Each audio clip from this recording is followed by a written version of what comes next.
சப்ரகமுவ மாகாணம், கண்டி மற்றும் நுவரெலியா மாவட்டங்களில் தற்போது நிலவும் சீரற்ற வானிலை காரணமாக 6 அனர்த்த மரணங்கள் பதிவாகியுள்ளன. அத்துடன் நீரில் மூழ்கி ஒருவர் காணாமல் போயுள்ளதாக போலீசார் தெரிவிக்கின்றனர். இதேவேளை நேற்று பெய்த மழையினால் பொல்பிட்டிய மொரஹா ஏனகம பகுதியில் அமைந்துள்ள வீடொன்றின் மீது மண்மேடு சரிந்து விழுந்ததில் 3 பெண்கள் உட்பட 4 உயிரிழந்துள்ளனர். நேற்று அப்பகுதியில் பெய்த பலத்த மழை காரணமாக குறித்த வீட்டின் மீது மண்மேடு சரிந்து விழுந்ததுடன் அதில் சிக்கிய வீட்டிலிருந்து 4 இவ்வாறு உயிரிழந்துள்ளதாக போலீசார் தெரிவித்தனர். இதற்கிடையில் நாவலப்பிட்டி சோளங்கந்த பகுதியில் உள்ள கடையொன்றின் மீது திடீரென மண்மேடு சரிந்து விழுந்ததில் 67 வயதுடைய நபர் ஒருவர் உயிரிழந்தார். இவ்விபத்தை தொடர்ந்து நாவலப்பிட்டி தொலஸ்பாக வீதியின் 2ஆம் கம்பத்திற்கு அருகில் உள்ள பகுதி முழுமையாக தடைப்பட்டது.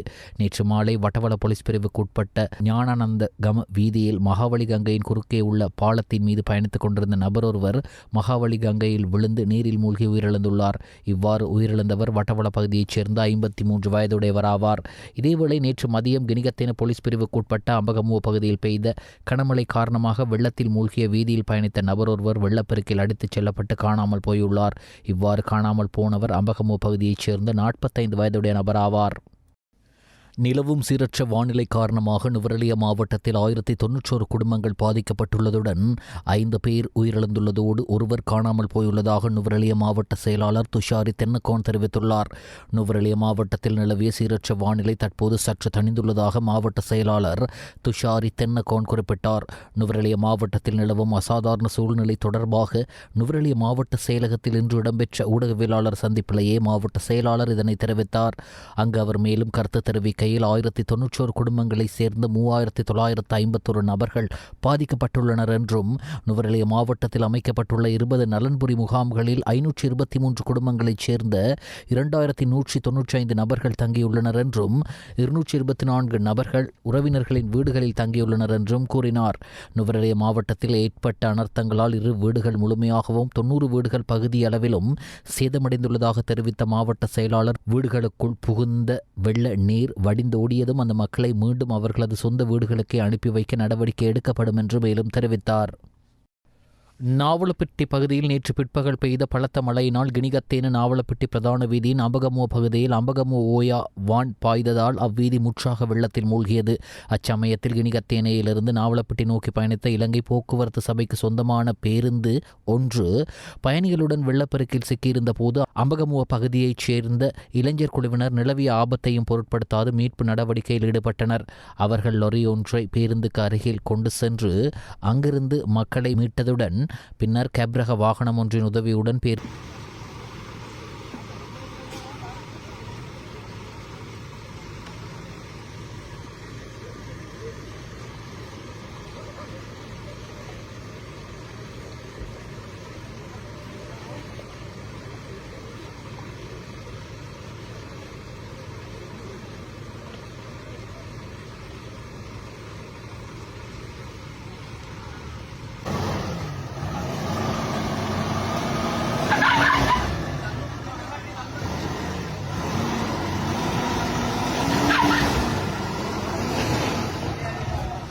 हरी गाड़ी ना ये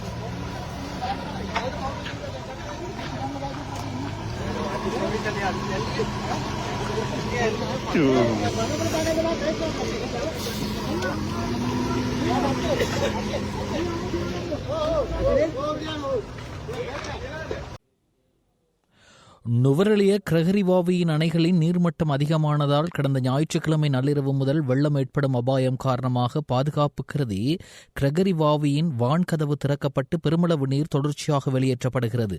நுவரெலியா மாவட்டத்தில் நீர்பிடிப்பு பகுதிகளில் தொடர்ச்சியாக பெய்து வரும் தொடர் மழையினால் நுவரெலிய கிரகரி வாவியின் அணைக்கு நீர்வரத்து திடீரென அதிகரித்தமை காரணமாக நுவரெலிய நகரில் வெள்ளம் ஏற்படாமல் தடுக்கவும் அணையின் பாதுகாப்பை கருதி நிர்ணயிக்கப்பட்ட கொள்ளளவுக்கு மேல் நீர் நிரம்பியதால் குறித்த வான்கதவு திறக்கப்பட்டு தொடர்ச்சியாக நீர் வெளியேற்றப்படுகிறது. இருந்தும் கடந்த ஞாயிற்றுக்கிழமை இரவு நுவரெலிய சென்ட் ஆண்ட்ரூஸ் மற்றும் ரேஸ்கோஸ் கிராமத்தில் சிறு வெள்ளம் ஏற்பட்டு பல குடும்பங்களைச் சேர்ந்த பொதுமக்கள் 2 தற்காலிக இடைத்தங்கல் முகாம்களில் தங்க வைக்கப்பட்டுள்ளனர். நுவரெலியாவில் தற்போது நிலவும் சிறிய மழை, காற்று மற்றும் அடர்ந்த பனிமூட்டம் காரணமாக நுவரெலிய கிரகரி வாவியில் படகு சவாரிக்கு அனுமதி நிறுத்தப்பட்டுள்ளது. அவ்வாறாயினும் நுவரெலியாவில் மழை குறைந்த பின் படகுகளில் செல்ல வழக்கம்போடு சுற்றுலா பயணிகளுக்கு அனுமதிக்கப்படுவார்கள் என பொறுப்பான அதிகாரிகள் தரப்பில் தெரிவிக்கப்பட்டுள்ளது. மழை காரணமாக நுவரெலியாவில் சுற்றுலா பயணிகளின் எண்ணிக்கை குறைந்த அளவிலேயே காணப்படுகின்றமை குறிப்பிடத்தக்கது. இதேவேளை நுவரெலியாவில் மழையுடன் கூடிய வானிலை நிலவுகின்றது. அத்துடன் கடும் அடர்ந்த பனிமூட்டமும் நிலவுகின்றது. இதனால் பிரதான வீதிகளில் பயணிக்கும் வாகன சாரதிகள் எச்சரிக்கையுடன் செயற்பட வேண்டும் என போலீசார் அறிவித்துள்ளனர். மேலும் வாகனங்களில் முன் விளக்குகளை ஒளிரச் செய்யுமாறும் கோரப்பட்டுள்ளனர். அதே நேரத்தில் நுவரெலிய, கந்தப்பல, ராகல, நானோயா, டொபாஸ் போன்ற பிரதேசங்களில் பனிமூட்டம் கடந்த 2 தினங்களாக காலை மற்றும் மாலை வேளையில் வழமைக்கு மாறாக அதிகரித்து காணப்படுகிறது. நுவரெலிய பதுல பிரதான வீதி, நுவரெலிய ஆட்டன் பிரதான வீதியில் மற்றும் நுவரெலிய கண்டி பிரதான வீதியில் டொபாஸ் தொடக்கம் லபுக்கல பிரதேசம் வரை கடும் பனிமூட்டம் காணப்படுகின்றன. இதனால் அவ்வீதியில் மிக அவதானத்துடன் வாகனம் செலுத்துமாறு கோரப்பட்டுள்ளது. நோட்டன் பிரிட்ஜ் மஸ்கெலிய பிரதான சாலையில் ஒரு வீடும் ஒரு கடையும் இடிந்து விழுந்துள்ளன. பிரதான சாலையில் நிலச்சரிவுகள் ஏற்பட்டுள்ளன. நோர்வுட் பிரிட்ஜ் மற்றும் மஸ்கெலிய பகுதிகளில் பெய்து வரும் கனமழையின் காரணமாக நோட்டன் பிரிட்ஜ் மஸ்கெலிய பிரதான சாலையில் கிரிவான் நெலிய பகுதியில் இன்று செவ்வாய்க்கிழமை ஒரு வீடு, ஒரு கடை மற்றும் சாலையோரமுள்ள பல இடங்கள் இடிந்து விழுந்துள்ளன. மேலும் பெரிய கட்பாறைகள், சரிவு மற்றும் நிலச்சரிவுகளால் சாலையில் போக்குவரத்து கடுமையாக பாதிக்கப்பட்டுள்ளது. பிரதான சாலையில் விழுந்துள்ள நிலச்சரிவுகளையும் பாறைகளையும் அகற்றுவதற்கு நோர்வுட் வீதி அபிவிருத்தி அதிகார சபையின் அதிகாரிகள் நடவடிக்கை எடுத்துள்ளனர். நார்டன் பிரிட்ஜ் பகுதியில் நிலச்சரிவு மற்றும் நிலச்சரிவு அபாயம் காரணமாக நார்டன் பிரிட்ஜ் சமுர்த்தி அபிவிருத்தி அலுவலகத்தில் அமைக்கப்பட்டுள்ள தற்காலிக இடைத்தாங்கல் முகாமில் 15 குடும்பங்கள் தங்க வைக்கப்பட்டுள்ளனர். இவர்களை நுவரெலிய மாவட்ட ஒருங்கிணைப்பு குழுவின் தலைவரும் நுவரெலிய மாவட்ட பாராளுமன்ற உறுப்பினருமான மஞ்சுள சுரவீர ஆராய்ச்சி பாதிக்கப்பட்ட பொதுமக்களை நேரில் சென்று பார்வையிட்டு நலம் விசாரித்த பின்னர் ஊடகங்களுக்கு கருத்து தெரிவித்த மஞ்சுள சுரவீர ஆராய்ச்சி அனர்த்தங்களில் பாதிக்கப்பட்ட அனைவருக்கும் நிவாரணம் வழங்க அரசாங்கம் நடவடிக்கை எடுத்துள்ளதாக தெரிவித்தார்.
புத்தளத்திலிருந்து கொழும்பு, காலி மற்றும் அம்மாந்தோட்டை ஊடாக பொத்துவில் வரையான கடற்பரப்புகளுக்கு வளிமண்டலவியல் திணைக்களத்தினால் சிவப்பு எச்சரிக்கை விடுக்கப்பட்டுள்ளது. இதன்படி புத்தளத்திலிருந்து கொழும்பு, காலி மற்றும் அம்மாந்தோட்டை ஊடாக பொத்துவில் வரையான கரைக்கு அப்பால் உள்ள கடற்பரப்புகளில் காற்றின் வேகமானது அவ்வப்போது மணித்தியாலயத்திற்கு 60 தொடக்கம் 70 கிலோமீட்டர் வரை அதிகரிக்கும் என்பதுடன் அப்பகுதியில் உள்ள கடற்பரப்புகள் அவ்வப்போது மிகவும் கொந்தளிப்பாக காணப்படும். எனவே மறு அறிவித்தல் வரை இக்கடற்பரப்புகளுக்கு செல்ல வேண்டாம் என கடற்சார் மற்றும் மீனவ சமூகங்களுக்கு அறிவிக்கப்படுகின்றது. இதன் காரணமாக இக்கடற்பரப்புகளில் மீன்பிடி மற்றும் கடற்படை நடவடிக்கைகளில் ஈடுபடும் கடற்சார் மற்றும் மீனவ சமூகங்கள் இது குறித்து அவதானத்துடன் செயற்படுமாறும் வளிமண்டலவியல் திணைக்களத்தினால் இது தொடர்பாக வெளியிடப்படும் எதிர்வரும் அறிவித்தல்கள் குறித்து அவதானம் செலுத்துமாறும் அறிவுறுத்தப்பட்டுள்ளனர். 60 வயதை பூர்த்தி செய்துள்ள நன்னடத்தை கொண்ட போலீஸ் அதிகாரிகளுக்கு மேலும் 1 வருட சேவை நீடிப்பை வழங்குவது குறித்து அவதானம் செலுத்தப்பட்டுள்ளதாக பொதுமக்கள் பாதுகாப்பு மற்றும் பாராளுமன்ற விவகாரங்கள் அமைச்சர் ஆனந்த விஜயபால தெரிவித்தார். போலீஸ் திணைக்களத்தில் நிலவும் வெற்றிடங்கள் தொடர்பாக எதிர்க்கட்சியினரால் எழுப்பப்பட்ட கேள்விகளுக்கு பாராளுமன்றத்தில் பதிலளிக்கும் போதே அமைச்சர் இதனை குறிப்பிட்டார். சிவில் பாதுகாப்பு திணைக்களத்தின் 10,000 உறுப்பினர்கள் போலீஸ் சேவையில் இணைக்கப்பட்டுள்ளதாகவும் அவர்களில் 6,000 பேர் இதுவரை கடமைகளை பொறுப்பேற்றுள்ளதாகவும் அவர் கூறினார். போலீஸ் திணைக்களத்திற்குள் மனிதவள பற்றாக்குறை நிலவுவதை ஏற்றுக்கொள்வதாகவும் அந்த பற்றாக்குறையை முகாமை செய்து குறிப்பாக கீழ்நிலை அதிகாரிகள் எதிர்கொள்ளும் பணிச்சுமையை குறைப்பதற்கு தேவையான அனைத்து நடவடிக்கைகளும் எடுக்கப்பட்டு வருவதாகவும் அமைச்சர் மேலும் தெரிவித்தார். பிப்ரவரி மாதத்திலே கொடுத்த கேள்வி 6 மாதங்கள் கடந்து பதில் கிடைத்திருக்கு. கௌரவ அமைச்சர் அவர்கள் இந்த நான் கேட்ட சில தரவுகளை அனெக்சர் ஏ மற்றும் பி என்றதிலே சபைக்கு தருவதாக சொல்லியிருக்கிறார். அந்த அனெக்சர் இல்லாமல் என்னுடைய அடுத்த கேள்வியை தொகுக்கிறது சில நேரங்களிலே கஷ்டமாக இருக்கலாம். இருந்தாலும் இந்த திட்டங்கள் சம்பந்தமாக கௌரவ அமைச்சரை பொதுவாக நேற்றைய தினம் நாட்டினுடைய கௌரவ ஜனாதிபதி அவர்களை சந்தித்த பொழுதும் கூட ஜனநாயக தமிழ் தேசிய கூட்டமைப்பின் தலைவர் செல்வம் அடைக்கல்நாதன் அவர்கள் இந்த விடயம் சம்பந்தமாக ஜனாதிபதியுடன் மகாவலி காணி சம்பந்தமாக குறிப்பாக பேசியிருந்தார். ஜனாதிபதி அவர்களும் இந்த மகாவலி காணிகள் சம்பந்தமான பிரச்சனைக்கான தீர்வுகளை தருவதாக இருந்தாலும் கியூலோயா திட்டம் தற்பொழுது கிடப்பிலே போட்டப்பட்டது போல தெரிகின்றது. ஆனால் அந்த திட்ட சம்பந்தமாக எங்களுடைய வன்னி மாவட்ட பாராளுமன்ற உறுப்பினர்களுடன் பேசிய அந்த கூட்டத்திலே இந்த திட்டம் இப்பொழுது இன்றைய நிலையிலே கியூலோயா என்ற அந்த திட்டம் கைவிட்ட மாதிரி எங்களுக்கு தெரிகின்றது. எதிர்காலத்திலே அந்த திட்டத்தை மீண்டும் கொண்டு வர முயற்சி எடுத்தால் நாங்கள் அதை பற்றி பேசலாம். ஆனால் கௌரவ அமைச்சர் அவர்கள் சொன்னது போல இந்த பிரதேசத்திலே இருக்கிற அடிப்படை பிரச்சனை கௌரவ அமைச்சர் அவர்களே வடக்கு கிழக்கு மாகாணத்திலே மகாவலி அதிகார சபையினூடாக இதுவரைக்கும் ஒரு சொட்டு தண்ணி கூட வடக்கு கிழக்குக்கு வரல. மகாவலி அதிகார சபையினூடாக தண்ணி புலனருவா அனுராதபுரம் எல்லாம் வந்திருக்கு. மட்டக்களப்புக்கும் வரையில் வடமாகாணத்தில் எங்கேயும் போகவும் இல்லை. ஆனால் மகாவலியிலே இருக்கிற காணிகளை பிரித்து கொடுக்கிறது தான் பிரச்சனை. நீங்கள் குறிப்பிட்டது போல நீங்கள் அப்படி எந்த காணியும் வழங்கப்படவில்லை என்று சொன்னீர்கள். ஆனால் மணலாறு என்ற இருந்த பிரதேசத்தை வெளியோயாண்டு பேர் மாற்றப்பட்டு அந்த இடத்துல குடியேற்றப்பட்டது இந்த மகாவலி திட்டத்தின் கீழே தான். இப்போ இன்றைக்கு அந்த மக்களுக்கு தண்ணி வழங்குறதுக்கு தான் நீங்கள் நடவடிக்கை எடுத்துங்க. ஆனால் இப்பொழுது இருக்கிற பிரச்சனை இந்த மகாவலி அதிகார சபையினூடாக எந்த சொட்டு தண்ணியும் பெறாமல் தேசிய இனவீதாசாரம் மாறும் வகையான குடியேற்ற திட்டங்கள் உருவாகிறது. இதுதான் எங்களுடைய அடிப்படை பிரச்சனை. மகாவலி அதிகார சபையினூடாக தேசிய இனவீதாசார அடிப்படையில் காணி வழங்க வரும் தான் இருந்தது. இப்பொழுது ஒரு சிறிய உதாரணம் சொல்ல, நீங்கள் மயிலத்தமடு மாதவனை பற்றி அப்படி ஒரு இடம் இல்லை என்று நீங்கள் சொன்ன நீங்கள் மயிலத்தமடு மாதவனை என்ற இடம் சம்பந்தமாக இன்று காலை நான் இந்த புகைப்படங்களுக்கு அனுப்புகிறேன். இது கலரில் இல்லை, நான் வாட்ஸ்அப்பில் கலர் படத்தை அனுப்புகிறேன். இது பிரிண்ட் அவுட் எடுத்தது. இன்று காலையிலே மயிலத்தமடு மாதவன பிரதேசத்திலே பசுக்கள் கொல்லப்பட்டிருக்கிறார்கள். இந்த அவங்களுடைய எச்சங்கள் இது வாடிகளை அமைத்து, அதாவது மகாவலி காணிக்குள்ளே சட்டவிரோதமாக வந்து குடியேற்றங்களை இப்போ வந்து சட்டவிரோதமாக உருவாகி கொண்டிருக்கு. பால் பண்ண வைத்திருக்கிற பால் பண்ணையாளருக்கும் கால்நடை வைத்திருக்கிற பண்ணையாளருக்கும் அந்த இடத்துக்கு போக முடியாத சூழல். அப்போ இந்த விடயங்கள் சம்பந்தமாக அரசாங்கம் இது கெசட் பண்ணி வர்த்தமானி மூலம் இதை ஒரு மேய்ச்சத்தரையாக அறிவிக்கிறோம் என்று சொன்னார்கள். இன்றைக்கு உங்களுடைய பதிலிலே அதுக்கான நடவடிக்கைகள் நடந்தது போல தெரியவில்லைன்னா நீங்கள் சொல்கிறீங்க அது அளக்க கூட இல்லை என்று. அப்போ இது சம்பந்தமாக உடனடியாக இந்த மயிலத்தமடு சம்பந்தமாக உடனடியாக உங்களுடைய கவனத்துக்கு நான் இந்த படங்களை அனுப்பி வைக்கின்றேன். மகாவலி அதிகார சபையிலே காணிக்குள்ளே சட்டவிரோதமாக வந்து பெரும்பான்மை சமூகத்தை சேர்ந்தவர்கள் குடியேற்ற திட்டங்களை உருவாக்கி அதாவது பண்ணையாளர்களுக்கும் அவர்களுக்கும் இடையிலான ஒரு முருகல் நிலை எதிர்காலத்தில் இன்னும் அதிகரிக்கும். நுவரெலியா மாவட்டத்தில் சீரற்ற காலநிலையால் மக்கள் எதிர்நோக்கும் பிரச்சினை தொடர்பாக பாராளுமன்ற உறுப்பினர் ஜீவன் தொண்டமான் இன்று பாராளுமன்றத்தில் கேள்வி எழுப்பினார். இன்றைக்கி மலையகத்தில் நிறைய பேருக்கு தெரியும், பல்வேறு பகுதிகளில் மழைனாலையும் வெள்ளத்தினாலேயும் மக்கள் சரியான பாதிப்படைஞ்சிருக்காங்க. குறிப்பாக சொல்லணும்னா கௌரவ அமைச்சர் இன்றைக்கி பேசியிருந்தார். சமந்த வித்யாரத்ன தோழர் அவர்கள் பேசும்போது அவர் சில விடயங்கள் முன் வச்சிருந்தார். இந்த மழைனாலையும் இந்த புயல்னாலையும் பல்வேறு நிவாரணங்கள் வழங்குறதா ஒரு கோரிக்கை, பல்வேறு மக்களுக்கு அந்த நிவாரணம் வழங்குறதா உறுதி அளிச்சிருக்காரு. கட்டாயம் வழங்குவீங்கன்னு நான் எதிர்பார்க்குறேன். ஆனால் ஒரே ஒரு விஷயம் நான் இந்த இடத்துல சொல்ல விரும்புகிறேன். தித்வா புயலுக்கு பிற்பாடு நாங்கள் களத்துக்கு போய் அங்கே இருக்க மக்களை சந்திக்கும் போது பல்வேறு குடும்பங்கள் நுவரெலியா மாவட்டத்தில் குறிப்பாக சொல்கிறேன், பல்வேறு குடும்பங்கள் தற்காலிக குடியிருப்பில் வாழ்ந்துட்டு இருந்தாங்க. அந்த தற்காலிக குடியிருப்பில் வாழ்ந்துட்டு இருக்க போது நாங்கள் அவங்களோட கலந்துரையாடுறோம். அப்போ அவங்க வச்சிருந்த ஒரே ஒரு கோரிக்கை என்னென்னா, காவல்துறை மூலியமாகவும் தோட்ட முகாமையாளர் மூலியமாகவும் பல்வேறு தடவை அவங்க அதிகமான அளவு ப்ரெஷர் போட்டு மக்கள் அந்த பகுதியிலேருந்து திருப்பி ஆபத்து என்று அங்கீகாரம் பெற்ற பகுதிக்கு நவரணும்னு சொல்லியிருந்தாங்க. அவங்க வந்து ஏற்கனவே இருந்த வீட்டில் மண் சரிவு ஏற்படுறதுக்கு வாய்ப்பு அதிகமாக இருக்குது. இது சிவப்பு பகுதி என்பிஆரோ தெளிவாக சொல்லியிருக்காங்க. அப்படி இருக்கும்போது இந்த தற்காலிக குடியிருப்பில் மக்களை திருப்பி அந்த பகுதிக்கு போய் சொல்கிறதுல எந்த நியாயமும் இல்லைன்னு அன்றைக்கி நாங்கள் பாராளுமன்றத்தில் சொன்னோம். அது மட்டும் இல்லாமல் ஒரு வேளை மக்கள் அங்கே போய் மீண்டும் ஏதாச்சும் புயல் இல்லாட்டி மழை ஏற்பட்டு மக்களுக்கு ஏதாச்சும் சேதாரம் ஆச்சுன்னா அதுக்கு யார் பொறுப்பு கூறுவாங்கன்னு கூட நாங்கள் ஒரு கேள்வி இதே பாராளுமன்றத்தில் எழுப்பியிருக்கோம். இன்றைக்கி நுவரெலியா மாவட்டத்தை பொறுத்த வரைக்கும் ஜிஏன் புள்ளி விவரங்கள் படி 1091 குடும்பங்கள் பாதிக்கப்பட்டிருக்கு. கிட்டத்தட்ட 4000க்கும் மேலான மக்கள் பாதிக்கப்பட்டிருக்காங்க. அது மட்டும் இல்லாமல் 523 குடும்பங்கள் வந்து 20 தற்காலிக குடியிருப்பில் வாழ்ந்துட்டுருக்காங்க. 6 பேர் உயிரிழந்திருக்காங்க. அப்படி இருக்கும்போது இது வந்து மலையகத்தில் ஒரு ஆபத்தான சூழ்நிலை. இந்த சூழ்நிலையை அரசாங்கம் கட்டாயம் கருத்தில் எடுத்து நிவாரணம் வழங்குவாங்கன்னு நான் எதிர்பார்க்குறேன். அந்த வகையில் கௌரவ உறுப்பினர்களே, தற்பொழுது விசேடமாக மலையகம் மீண்டும் ஒரு நெருக்கடியான நிலைக்கு தள்ளப்பட்டிருக்கின்றது. மலையகத்தில் வாழ்கின்ற மக்கள் மீண்டும் தாங்கள் இருப்பிடங்களை இழந்த மக்களாக மாறியிருக்கின்றார்கள்.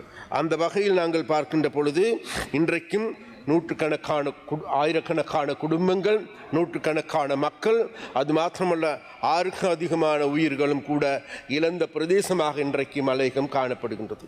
அப்போ அந்த மக்களுடைய வாழ்க்கைக்கு மீண்டும் உதவி தேவைப்படுகின்றது, மீண்டும் அவர்களுக்கு நிவாரணம் தேவைப்படுகின்றது. அதனால் நாங்கள் நிச்சயமாக சொல்லுகின்றோம், எங்களுடைய மக்களை விசேஷமாக நாங்கள் முதலில் குறிப்பிட்டது போன்று நேற்றும் கூட எனக்கு சற்று முன்னர் பேசிய ஜீவன் தொண்டமானவர்களும் கூட பல்வேறு புள்ளி விவரங்களை முன்வைத்தார்கள். நாங்கள் சொல்லுகின்றோம், வேறு எதுமல்ல, புள்ளி விவரங்கள் முன்வைக்கின்றது உண்மை.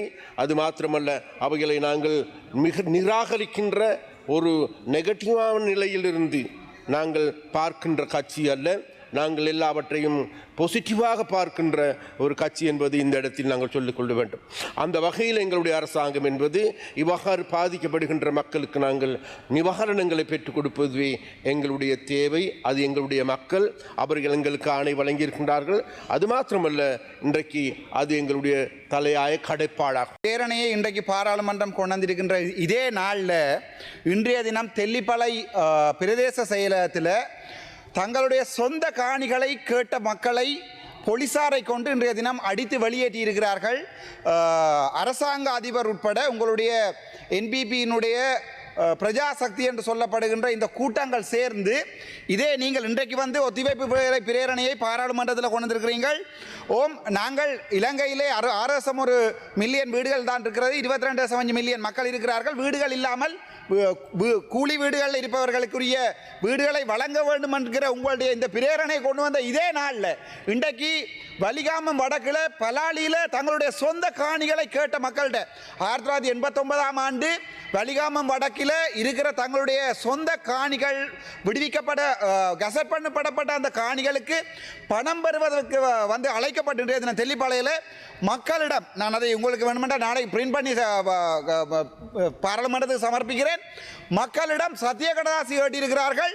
உங்களுடைய வீட்டை இந்த பணம் எந்த பணம் என்று எவ்வளவு பெறுமதி என்று கூட குறிப்பிடப்படாமல் அவர்களுக்கு உங்களுடைய காணிகளை தருவதற்கு சம்மதம் என்ற சத்திய கடதாசியை மொட்டை கடிதம் ஒன்றை எழுதி வேண்டுவதற்கு உங்களுடைய அரசாங்கம் இன்றைய தினம் எத்தனித்துக் கொண்டிருக்கிற நேரத்தில் பாராளுமன்றத்தில் மக்களை ஏமாற்றுவதற்காக வீடில்லாத மக்களுக்கு நாங்கள் வீடுகளை வழங்கப் போகிறோம் என்கிற இந்த ஒத்திவைப்பு வேலை பிரேரணையை நினைக்கின்ற போது எனக்கு சில நேரத்தில் என்ன தோணுகிறது, உங்களுக்கு வடக்கு மாகாணம் என்கிற ஒன்று இருக்கா இல்லையா தெரியா? அங்கே வலாலியிலே மக்கள் ஏற்கனவே 89ஆம் ஆண்டு 400 சொச்ச குடும்பங்களுக்கு வந்து 89ஆம் ஆண்டு அங்கே அந்த காணிகள் பறிக்கப்பட்டிருக்கிறது. அவர்களுடைய பணம் இன்று வரைக்கும் 2026 வரைக்கும் வழங்கப்படலை. அங்கே கூப்பிட்ட மக்கள் வந்து போராட எத்தனை நேரத்தில் போலீசாரை கொண்டு வந்து வெளியே திரட்டியிருக்கிறார்கள். அதை விட படுமோசமான நிலைமை போன முறை இந்த தித்வா புயல் வருகின்ற போது எங்களுடைய ஜனாதிபதி அவர்கள் சொன்னார், தகரத்துக்கு 5 லட்சம், 2 தகரம் போனால் 10 லட்சம் என்று. ஆனால் இன்றைக்கு கிளிநொச்சியில் என்ன நடக்குது என்றால், அந்த தித்வா புயலில் பாதிக்கப்பட்ட மக்கள் என்ற பேர்வேல இந்த என்பிபி அரசாங்கத்தினுடைய கைக்கூலிகள், அதே நேரத்தில் இந்த என்பிபி அரசாங்கத்தினுடைய இவர்கள் என்ன பிரஜாசக்தி என்று சொல்லுகின்றவர்களுக்கு அவர்களுடைய வேலை, அதாவது கூலி வேலை செய்பவர்கள், அவர்களுடைய கட்சி வேலை செய்பவர்களுக்கு ஜிஏ முரளிதரன் அவர்கள் லிஸ்ட் போட்டு அனுப்பியிருக்கிறார். அந்த லிஸ்ட்டை பொதுமக்கள் கேள்விக்கு உட்படுத்திய போது மறுபடியும் அதை வாட்ஸ்அப் குரூப்பில் அதை பிளாக் பண்ணி யாருமே வாட்ஸ்அப் குரூப்பில் கதைக்க இல்லாமல் பண்ணியிருக்கிறார்கள் இந்த அரசாங்கம். இதுக்கு மேலேயும் நான் உங்களுக்கு சொல்ல வேண்டுமாக இருந்தால் வடக்கு மாநிலத்திலிருந்து உங்களுடைய பாராளுமன்ற உறுப்பினர் மதிப்புக்குரிய மதிப்புக்குரிய இளங்குமரன் அவர்கள் உணவு உடை வீடு உறையுள் என்று கூட சொல்ல தெரியாத ஒரு நபர் தான் இந்த வரையும் உங்களுடைய வடக்குமான பாராளுமன்ற உறுப்பினராக நாங்கள் வைத்துக் கொண்டிருக்கிறோம். மம்மிக சிங்களிங்க அறிவித்தல் கிடைத்தவுடன் கொழும்பு மேல் நீதிமன்றத்தில் ஆஜராகுமாறு முன்னாள் ஜனாதிபதி மஹிந்த ராஜபக்சவின் புதல்வர் யோஷித ராஜபக்ச மற்றும் முன்னாள் கடற்படை தளபதி வசந்த கர்நாகுட ஆகியோருக்கு கொழும்பு நீதவான் நீதிமன்றம் உத்தரவிட்டுள்ளது. சந்தேக நபர்களுக்கு எதிராக லஞ்ச ஊழல் ஆணைக்குழுவினால் தாக்கல் செய்யப்பட்டுள்ள முறைப்பாடு இன்று கொழும்பு பிரதான நீதவான் அசங்க எஸ் போதர்கம முன்னிலையில் அழைக்கப்பட்டிருந்தது. அச்சமயத்தில் சந்தேக நபரான யோசித்த ராஜபக்ச மற்றும் வசந்த கர்நாகுட ஆகியோர் நீதிமன்றத்தில் ஆஜராகியிருந்தனர். இதனையடுத்து லஞ்ச ஊழல் ஆணைக்குழு சமர்ப்பித்த சமர்ப்பணங்களை ஆராய்ந்த நீதவான் இந்த உத்தரவை பிறப்பித்தார். இலங்கை இளம் முஸ்லிம் பெண்கள் சங்கம் தனது 40வது ஆண்டு நிறைவை முன்னிட்டு அவர் க்ரோவிங் இயர்ஸ் என்னும் நினைவு ஆவண நூலை வெளியிடும் சிறப்பு நிகழ்வு நேற்று முன்தினம் நியூ பிரதீபா மாவட்டத்தில் அமைந்துள்ள கிராண்ட் செனித் மண்டபத்தில் சிறப்பாக நடத்தியது. இலங்கை இளம் முஸ்லிம் பெண்கள் அமைப்பின் தலைவி திருமதி ஃபவாசா தஹாவின் தலைமையில் நடைபெற்ற இந்நிகழ்வில் சங்க உறுப்பினர்கள், ஆதரவாளர்கள், சங்க தலைவர்கள், வெளிநாட்டு தூதுவர்கள் மற்றும் பல்வேறு துறைகளைச் சேர்ந்த சிறப்பு விருந்தினர்கள் கலந்து கொண்டு இலங்கையில் முஸ்லிம் பெண்கள் மற்றும் குழந்தைகளின் முன்னேற்றம் மற்றும் வலுவூட்டலுக்காக 4 தசாப்தங்களாக மேற்கொள்ளப்பட்ட அர்ப்பணிப்பான சேவையை நினைவு கூர்ந்தனர்.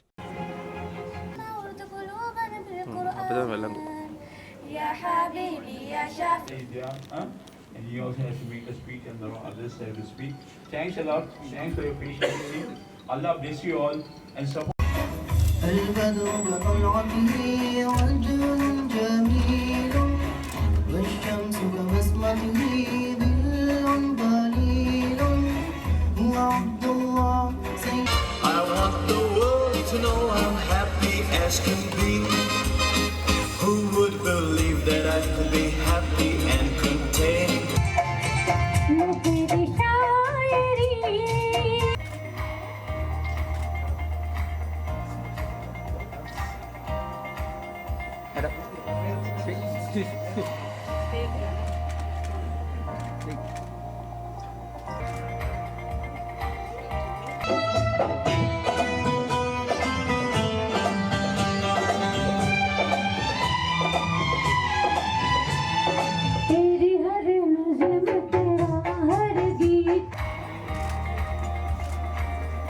Continue to grow with purpose, touching.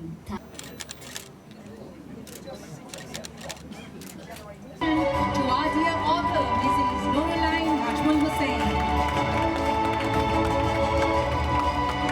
ஹாலுஸ் சுன்னத் வல் ஜமாத்தின் அகீதா மற்றும் ஆதாரபூர்வமான இஸ்லாமிய நூல்களையும் அஷரி மரபுவழி அறிஞர்களின் விளக்கங்களையும் அடிப்படையாக கொண்டு தொகுக்கப்பட்டுள்ள அல் அகீதா அஸ் ஷஹியா என்ற நூலின் உத்தியோகபூர்வ வெளியீட்டு நிகழ்வு அண்மையில் கொழும்பு பண்டார்நாயக்க சர்வதேச மாநாட்டு மண்டபத்தில் லோட்டஸ் மண்டபத்தில் இடம்பெற்றது.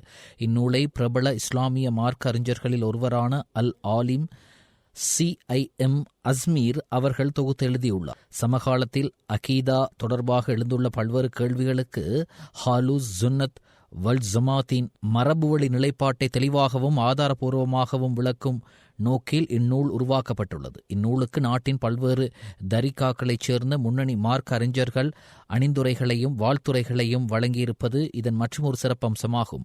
நிகழ்வின் தலைமைத்துவத்தை காலி ஹல் ஹியா இஸ்லாமிய சட்டக்கல்லூரி பணிப்பாளரும் காலி மாவட்ட உலமா சபை தலைவருமான சங்கைக்குரிய கலிபத்துல் குலபா மௌலவி ஹல்ஹாஜ் முகம்மது ஷுஹர் அவர்கள் வகிக்க நூலை தென்னிந்தியாவின் முன்னணி இஸ்லாமிய மார்க்க அறிஞர்களில் ஒருவரான அல் ஆலிம் டாக்டர் சதிதுதீன் அவர்கள் வெளியிட்டு வைத்தார். அகில இலங்கை ஜமியத்துல் உலமா சபையின் நிறைவேற்றுக்குழு உறுப்பினரும் சீனன் கோட்டை பள்ளி சங்க இணைச் செயலாளருமான கலிபத்துஸ் ஷாதுலி அஷேக் அல்ஹாஜ் யசானுதீன் அபுல் ஹசன் வரவேற்புரை நிகழ்த்தினார்.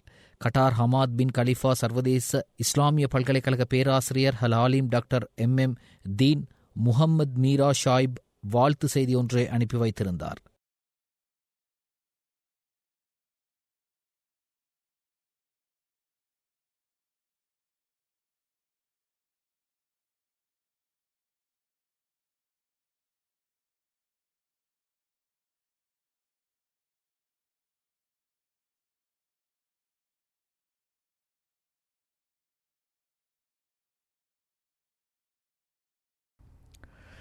தஞ்சையில் நேற்று நடைபெற்ற திமுக ஆர்ப்பாட்டத்தில் தமிழக முதல்வர் ஜோசப் விஜய் மற்றும் நடிகை த்ரிஷா குறித்த சர்ச்சைக்குரிய வகையில் பேசியதாக தமிழக சட்டப்பேரவை எதிர்க்கட்சித் தலைவர் உதயநிதி ஸ்டாலின் இன்று காலை கைது செய்யப்பட்டார். தஞ்சாவூரில் நேற்று திமுக சார்பில் காவிரி மற்றும் மேகதாது விவகாரத்தில் தாவேக அரசை கண்டித்து கண்டன ஆர்ப்பாட்டம் நடைபெற்றது. அதில் கலந்து கொண்டு பேசிய சட்டப்பேரவை எதிர்க்கட்சித் தலைவர் உதயநிதி முதல்வர் விஜய் மற்றும் தாவேக அரசை கடுமையாக விமர்சித்திருந்தார். இந்நிலையில் உதயநிதி ஸ்டாலின் முதல்வர் விஜய் மற்றும் நடிகை த்ரிஷா குறித்த சர்ச்சைக்குரிய வகையில் பேசியதாக தாவேக அமைச்சர்கள் மற்றும் அரசியல் கட்சியினர் கண்டனம் தெரிவித்துள்ளனர். இதையடுத்து உதயநிதியின் பேச்சு விவகாரத்தில் அவரை கைது செய்ய நீலாங்கரையில் உள்ள உதயநிதியின் வீட்டின் முன்பு இன்று காலையில் ஏராளமான போலீசார் குவிக்கப்பட்டனர். திமுக நிர்வாகிகள் மற்றும் குடும்பத்தினரிடம் போலீசார் பேச்சுவார்த்தை நடத்திய நிலையில் உதயநிதி ஸ்டாலின் கைது செய்யப்பட்டார். கைது செய்யப்பட்ட பின்னர் செய்தியாளர்களிடம் பேசிய உதயநிதி நேற்று நடைபெற்ற ஆர்ப்பாட்டத்தில் காவிரி மற்றும் மேகதாது விவகாரத்தில் விவசாயிகளை ஏமாற்றி வரும் தாவேக அரசையும் முதல்வர் விஜயையும் கண்டித்து 22 நிமிடங்கள் பேசினேன். அரசு எப்படியெல்லாம் விவசாயிகளை ஏமாற்றுகிறது, தேர்தல் வாக்குறுதிகளை நிறைவேற்றவில்லை, மேகதாதுவை எதிர்த்து குரல் கொடுக்க திராணியற்ற தெம்பில்லாத பயந்தாங்கொலி அரசாக இருக்கின்றது என்றுதான் ஆர்ப்பாட்டத்தில் பேசினேன். அதையெல்லாம் மறைக்க இப்போது இந்த பிரச்சனையை உருவாக்கியுள்ளனர். பிரச்சனைகளை திசை திருப்பும் வகையில் ரீல்ஸ் வெறி முற்றிப்போய் முதல்வரும் அமைச்சர்களும் வாழ்வதாக நேற்று பேசினேன். ஆனால் நான் பேசாத ஒன்றை பேசியதாக பொய் பிரசாரம் செய்து பொய் வழக்கு பதிவு செய்து என்னை கைது செய்துள்ளனர். இதற்கெல்லாம் பயப்படும் ஆள் நான் இல்லை. இதனை சட்டப்படி நான் சந்திப்பேன் என்று தெரிவித்துள்ளார். அவரை போலீசார் தஞ்சை அழைத்து சென்றனர்.